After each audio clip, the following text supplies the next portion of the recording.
So good day guys, this is RR Banahaw Game Farm. I will give some information about this bloodline.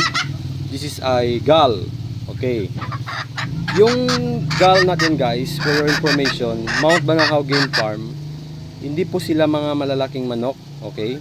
Aware po tayo, and sa mga mag-avail po ng Mount Banahaw bloodlines, not only in my breeding, kung mag-avail kayo sa ibang breeder na nakakuha doon sa kay Don Ramon, mostly talaga guys, pag nagpa straight bred sila, mostly medium. Sa akin lang sa experience ko kasi since 2019, mostly medium. Yan, bihira kasi yung high.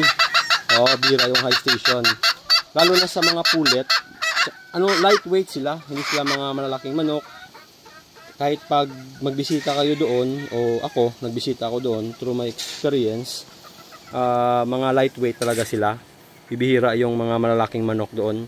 So, yung mga gustong sumali sa pahulugan system, o sa ibang breeder rin, aware kayo, o try to research also. Mag-research tayo sa Facebook, kung anong kukuhanin natin ng linyada. Tama rin yun yung nakikita ko sa mga vlog, yung sa mga nagba-vlog tungkol sa linyada.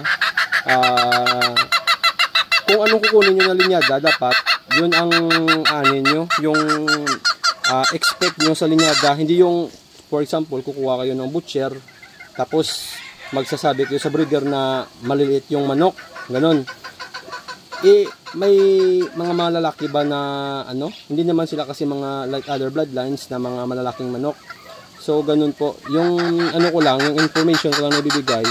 Basta po, Mount Banahaw, Urig ha. Yung straight bred talaga, hindi in-infusean, hindi nag-infuse. Yan. Magbibigay ako ng information na medium sila, tsaka lightweight sila. Hindi sila mabibigat na manok.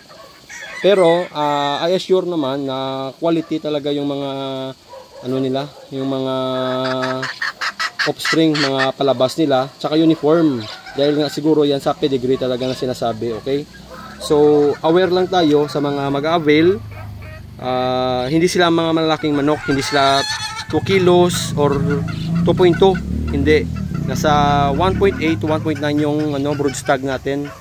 Yan. Pero yung naman, yung fighting style nila, halos the same talaga, may uniformity sila. Yan. Yan po yung natin sa Mount Banahaw. Yan lang po yung konting information natin about these bloodlines of Mount Banahaw Game Farm. Thank you and good day.